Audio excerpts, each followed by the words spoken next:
Hi all, ഇന്ന് ഞാൻ വന്നിട്ടുള്ളത് വളരെ എളുപ്പത്തിൽ പൊടി പിടിച്ചതും എത്ര കളർ മങ്ങിയിട്ടുള്ളതുമായ നമ്മുടെ വീട്ടിലുള്ള സോഫ ക്ലീൻ ചെയ്യാനുള്ള ലിക്വിഡ് എങ്ങനെയാണ് ഉണ്ടാക്കുന്നതെന്ന് നോക്കാം. നമ്മുടെ മക്കൾ ഭക്ഷണം കഴിക്കാൻ സോഫയിലിരുന്നാൽ ആ കൈകൊണ്ട് ഇതിൻ്റെ ഹാൻഡിലൊക്കെ തൊട്ട് കച്ചറയാവും. ഇതിലിരുന്നിട്ടാണ് അവർ ടി വി കാണലും അവരുടെ അധിക ഹോബീസുകളൊക്കെ ചെയ്യൽ സോഫയിലിരുന്നിട്ടാവും. ഇനി ക്ലീൻ ചെയ്യാനുള്ള ലിക്വിഡ് എങ്ങനെയാണ് ഉണ്ടാക്കുന്നതെന്ന് നോക്കാം. ഞാൻ അധികം ഇങ്ങനെയാണ് സോഫ ക്ലീൻ ചെയ്യൽ. 2 ആഴ്ച കൂടുമ്പോഴാണ് ഇങ്ങനെ ചെയ്യുക. ആദ്യം ഒരു പാത്രത്തിൽ കുറച്ചധികം ബേക്കിംഗ് സോഡ ഇടണം. അതിനുശേഷം 1 ടേബിൾ സ്പൂൺ വിനാഗിരി ഒഴിച്ചു കൊടുക്കണം.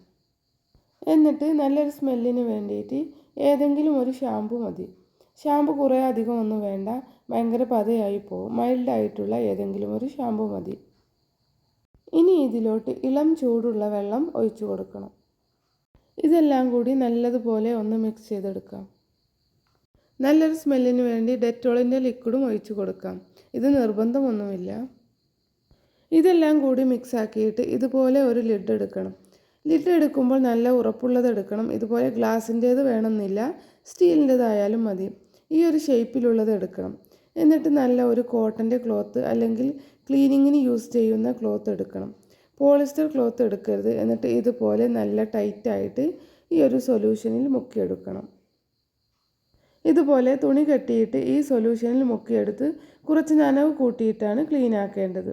അതല്ലെങ്കിൽ തുണി മുക്കി പിഴിഞ്ഞെടുത്ത് കെട്ടിയെടുത്താലും മതി. കുറച്ചധികം നനവിലാണ് ഞാനിവിടെ ക്ലീൻ ആക്കുന്നത്. ഇങ്ങനെ ലിഡ് വെച്ച് കെട്ടിയിട്ട് ക്ലീൻ ആക്കിയാൽ നല്ല സ്ട്രോങ് ആയിട്ട് നമുക്ക് ഉരച്ചെടുക്കാൻ പറ്റും. നമുക്ക് നല്ല ഗ്രിപ്പും കിട്ടും. അതിനാണ് ഇങ്ങനെ ചെയ്യുന്നത്. നിങ്ങൾ ഇങ്ങനെ ചെയ്യലില്ലെങ്കിൽ ഇതുപോലെ ഒന്ന് ചെയ്തു നോക്കണം കേട്ടോ. നല്ലതുപോലെ ഇതിലായിരിക്കും ഈ തുണിയിൽ നമുക്ക് കാണാൻ പറ്റും. ഇങ്ങനെ ചെയ്യുന്നത് കൊണ്ടുള്ള ഗുണം എന്തെന്ന് വെച്ചാൽ നല്ല ഗ്രിപ്പിൽ നമുക്ക് ചെയ്യാൻ പറ്റും. പെട്ടെന്ന് ക്ലീനായി കിട്ടുകയും ചെയ്യും. ഇനി ഒരു അരമണിക്കൂർ സ്പീഡിൽ ഫാനിട്ട് ഡ്രൈ ആക്കി എടുക്കണം. നല്ല സ്മെല്ലും വൃത്തിയും കിട്ടും. ഇങ്ങനെ ഒന്ന് ട്രൈ ചെയ്ത് ഇൻഷാ അല്ലാഹ് നെക്സ്റ്റ് വീഡിയോ ആയിട്ട് വീണ്ടും കാണാം. Thanks for watching.